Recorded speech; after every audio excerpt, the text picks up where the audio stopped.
ধর্মদয়াল শ্রী শ্রী রামচন্দ্রদেবের 166তম শুভ আবির্ভাব উৎসব উপলক্ষে পশ্চিম যুগেন্দ্রনগর বেদবাণী চক্রের উদ্যোগে শ্রী শ্রী রাম ঠাকুর সেবা মন্দির প্রাঙ্গণে গতকাল অধিবাস হয়েছে এবং আজকে ভোর 4টা থেকে পুরোদিন নাম সংকীর্তনের মধ্য দিয়ে এবং সন্ধ্যায় সত্যনারায়ণ পূজান্তে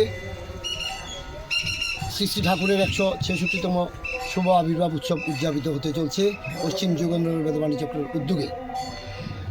সেই সঙ্গে পশ্চিম যুগেন্দ্রনগর বেদবাণী চক্রের 25 বছর পূর্তি উপলক্ষে আমাদের বিশেষ অনুষ্ঠান অনাথ শিশুদের মধ্যে শীতবস্ত্র বিতরণ, সে ছোট শিশুদের মধ্যে বসা আঁকো প্রতিযোগিতা এবং শ্রীমদ্ ভাগবত গীতা পাঠ 25 বছর পূর্তি উপলক্ষে 25টি প্রদীপ প্রজ্বলন এবং নদীতে ভাসান এবং আমাদের 25টি গ্যাস বেলুন উড়ানো হয়, 25 শটের বাজি পুরানো হয়। বিভিন্ন অনুষ্ঠানের মধ্য দিয়ে পশ্চিম যুগেন্দ্রনগরের বেদবাণী চক্রের পক্ষ থেকে এই অনুষ্ঠানটা আমরা উদযাপিত করতে যাচ্ছি। আজকে এখন শ্রী শ্রী ঠাকুরের অন্নভোগ নিবেদিত হয়েছে। অন্নভোগ নিবেদন হওয়ার পরে আমাদের মহাপ্রসাদের ওইখানে অন্নভোগ নিবেদিত হবে। তারপর ভক্তদের মাঝে মহাপ্রসাদ বিতরণ করা হবে। সেই সঙ্গে আমাদের বিশেষ যে অনুষ্ঠান সেটার মধ্যে রয়েছে অন্নভোগের ব্যবস্থা রয়েছে। তাছাড়া রয়েছে বিভিন্ন সাংস্কৃতিক অনুষ্ঠান।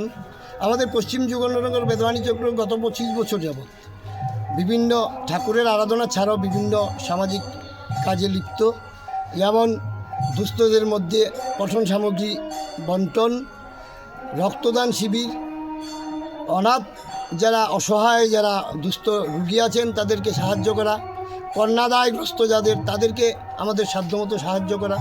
পরবর্তী পর্যায়ে আমাদের প্রস্তাব রয়েছে এই মন্দির প্রাঙ্গণে আমাদের এবছর মন্দির অর্ধসমাপ্ত অবস্থাতেই আমরা উৎসব করছি।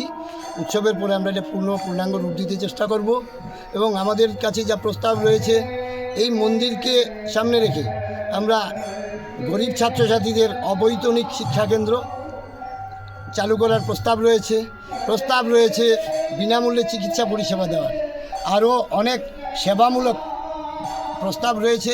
আমরা চেষ্টা করব সকলের সহযোগিতায় সবটাকে বাস্তবায়ন করতে। আপনার নামটা? আমার নাম ভাস্কর রায়।